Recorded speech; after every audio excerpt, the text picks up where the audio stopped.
vídeo de hoje vamos falar de Barcelona 0, Atlético de Madrid 2, jogo de ida das quartas de final da Liga dos Campeões da Europa. Partida que representou a primeira vitória do Atleti em toda a era Diego Pablo Simeone dentro do estádio Camp Nou. E a primeira derrota do Barça em casa como mandante no seu estádio desde a reinauguração. Antes de mais nada, se inscreva no canal, deixe o seu like, comente aqui embaixo. Bom, bora falar desse jogo que foi o segundo da trilogia envolvendo essas equipes que já haviam se enfrentado no último sábado por La Liga lá no estádio Metropolitano. Naquela ocasião, o técnico Cholo Simeone havia preservado alguns de seus titulares para que eles estivessem frescos para a partida de hoje. É o caso de Julián Álvares, de Ranco, defensor, e também de Ademola Lookman, que não jogaram, não tiveram minutos na partida do último sábado. O técnico teve desfalques, como o do goleiro Oblak, que se recupera de lesão. No lugar dele jogou o Musso. No meio-campo também não pôde contar com Johnny Cardoso e Pablo Barrios. Jogaram Coque e Marcos Llorente, um jogador que volta depois de cumprir suspensão por acúmulo de cartões e que jogou como meio-campista, geralmente é lateral direito, mas precisou atuar no meio-campo de maneira improvisada, apesar de ser um jogador muito versátil que já fez a função por algumas vezes. Como lateral direito, então, ele teve que jogar com Nahuel Molina, um jogador que teve problemas ao longo da partida para parar Marcus Rashford, do Barça. O Molina é um jogador que ofensivamente contribui bastante, mas que defensivamente costuma ter esses problemas. E de fato, pelo seu lado da defesa, o Barça criou muitas jogadas. O jogador realmente deve estar um pouco traumatizado, apesar de no final ter dado tudo certo para o Atleti, que conseguiu essa vitória, mostrando que a estratégia do Simeone funcionou. Do lado do Barça, não puderam contar com Rafinha, o brasileiro, principal jogador da equipe catalã, ao lado de Lamine Yamal, e que fez muita falta de fato para este Barcelona, que teve em muitos momentos Lamine Yamal se destacando sozinho, mas sem que seus companheiros pudessem o acompanhar no mesmo nível. Acho que a equipe do Barcelona no todo ficou devendo um pouco, com exceção do Lamine Yamal, que foi de fato o melhor jogador dessa partida, pelo menos do lado do Barcelona.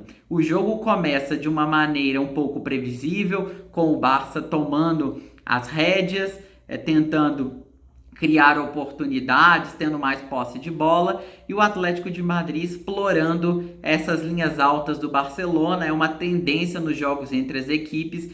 O Atlético sabe explorar muito bem os contragolpes aí que pegam aí a defesa do Barcelona em situações muitas vezes difíceis. E foi assim que sai o primeiro gol do Atlético de Madrid, no finalzinho do primeiro tempo, numa jogada em que Giuliano Simeone recebe uma bola longa e é parado pelo defensor do Barça, o Cubarsí, com falta, só que o Giuliano Simeone era o último homem, estava indo em direção ao gol e acaba gerando a expulsão do zagueiro do Barcelona. O VAR chama o árbitro para essa expulsão, a aplicação de um cartão vermelho direto que ele não tinha dado em campo, mas que com o VAR acabou aplicando. De fato, era ali uma ocasião clara de gol e o Barça fica com um a menos quando o zagueiro Pau Cubarsí vai destruir essa clara ocasião da equipe do Atleti com o Giuliano Simeone. Isso gera ali uma falta para o Atleti logo na entrada da área. E numa cobrança magistral, Julián Álvares, um dos melhores batedores de falta do futebol contemporâneo, converte e coloca o Atlético de Madrid na frente. A equipe colchoneira vai para o intervalo em vantagem. No segundo tempo, volta com uma postura mais precavida. Se no primeiro tempo não se preocupou apenas em defender, mas teve finalizações e seus bons momentos no jogo, na segunda etapa, mesmo jogando com um jogador a mais, adotou uma postura mais recuada, e o Barcelona com isso partiu para cima, tentou criar suas oportunidades para chegar ao gol de empate, mas não consegue, até pelo fato de o Atlético de Madrid povoar muito bem a entrada da área, principalmente ali o meio dessa área defensiva, e não deixar com que o Barcelona tivesse grandes jogadas por ali. Conseguia mais alguma coisa pelas pontas, mas o centro ali do ataque estava muito bem defendido pela equipe do Atlético de Madrid. Temos um lance polêmico de arbitragem reclamado pelo Barça nesse segundo tempo, numa cobrança de tiro de meta do Atlético. O goleiro Musso coloca a bola em jogo e depois dele já ter, em tese, batido, né, esse tiro de meta, o zagueiro Pubil, que entra no jogo ainda na primeira etapa, substituindo o zagueiro Ranco, que tinha se lesionado, e é uma preocupação para os próximos jogos aí do Atlético de Madrid.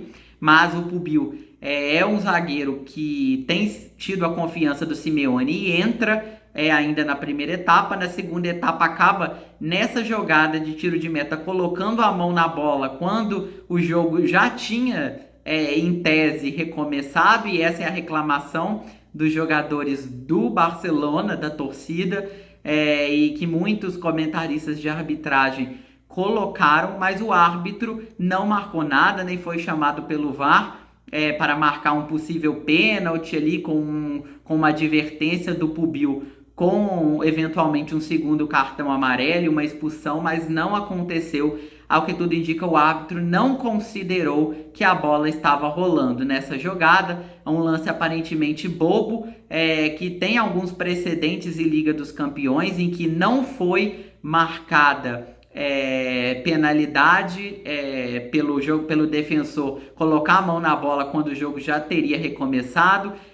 Isso aconteceu num jogo da equipe do Arsenal, em que não foi marcado nada, mas num outro jogo envolvendo a equipe do Aston Villa já se marcou uma penalidade nesse tipo de lance. Então a gente tem precedentes conflitantes aí, e não sabemos de fato o que os árbitros marcarão em jogadas aparentemente bobas como essa, mas que podem aí gerar alguma repercussão no jogo. É o que reclama os torcedores e os jogadores da equipe do Barcelona. De qualquer maneira, o jogo seguiu e o Atlético de Madrid chegou ao segundo gol numa das raras ocasiões em que atacou no segundo tempo. No cruzamento do Ruggeri, o Alexander Sorloth, né, o atacante norueguês, artilheiro, coloca a bola dentro das redes para ampliar a vantagem colchoneira. O Ruggeri, inclusive, o lateral que dá essa assistência, fez uma partida muito boa, tanto ofensivamente por apoiar, né, inclusive dar essa assistência, quanto na parte defensiva conseguiu ir bem no setor que tinha Lamine Yamal, né? É claro que o Lamine sempre causa muitos problemas para os seus marcadores, mas eu acho que o Ruggeri, no geral, conseguiu fazer uma partida satisfatória e dar uma boa resposta por ali. Sempre também havia alguns outros jogadores apoiando para a marcação do Lamine Yamal, que é um jogador que requer uma atenção muito especial, como a gente já mencionou aqui. O Barcelona, apesar de ter mais volume de jogo, não consegue ter finalizações muito claras. Digo, tanto pelos méritos defensivos do Atlético de Madrid, que se entregou muito, se defendeu com uma intensidade muito alta, uma equipe que competiu bastante dentro da partida, quanto pelo fato do Barcelona não estar em uma de suas noites mais inspiradas. Eu acredito que o Lamine Yamal até tenta muitas jogadas individuais, mas acho que as outras individualidades acabam não acompanhando, e isso prejudica a criação de oportunidades realmente perigosas para a equipe do Barcelona. O goleiro Juan Musso faz defesas, mas de fato não são defesas muito perigosas ou extremamente milagrosas, porque o Barcelona dá uma impressão de que, apesar do volume, não gera perigo real, aquela sensação de que vai poder marcar um gol, empatar o jogo ou até virar a qualquer momento. Não se tem esse perigo iminente, apesar do controle da posse de bola. O Atlético de Madrid adota uma postura mais reativa, não tem a posse de bola e não se incomoda com isso, e mesmo assim gera mais perigo, uma impressão mais de que pode marcar os seus gols quando chega ao ataque do que a própria equipe do Barcelona. Com esse resultado de 2-0, o Atleti larga na frente nessas quartas de final com uma vantagem considerável por ser um jogo fora de casa, vai tentar defender a sua classificação no estádio Metropolitano, onde é muito forte. Um dado que eu sempre gosto de mencionar é que a equipe colchoneira jamais perdeu um jogo de mata-mata de Champions jogando no estádio Metropolitano, e a última vez que o Atleti foi derrotado como mandante foi lá em 1997 para o Ajax, num jogo ainda no estádio Vicente Calderón. Eu ainda nem era nascido, só para a gente ter uma ideia de quanto tempo que o Atleti não perde como mandante aí na principal competição europeia num jogo de mata-mata. É uma missão difícil do Barcelona, mas a gente não pode dizer que o jogo está decidido pelo fato do Barça, ser uma equipe com muito potencial ofensivo, com tradição, camisa e que já conseguiu remontadas históricas. O grande desafio vai ser fazer isso na casa do Atlético de Madrid, que é uma equipe muito competitiva e que dentro dos seus domínios consegue criar um ambiente muito hostil aos adversários. É uma torcida que faz muita pressão e realmente os adversários têm muitas dificuldades de jogar contra o Atlético no estádio Metropolitano, como também era no estádio Vicente Calderón. Mas vamos ver o que acontece. Eu volto a qualquer momento com novas análises de Champions League, de futebol internacional, eventualmente alguma coisa de futebol brasileiro também. E você não se esqueça de deixar o like, se inscrever no canal e comentar bastante aqui embaixo. Até a próxima!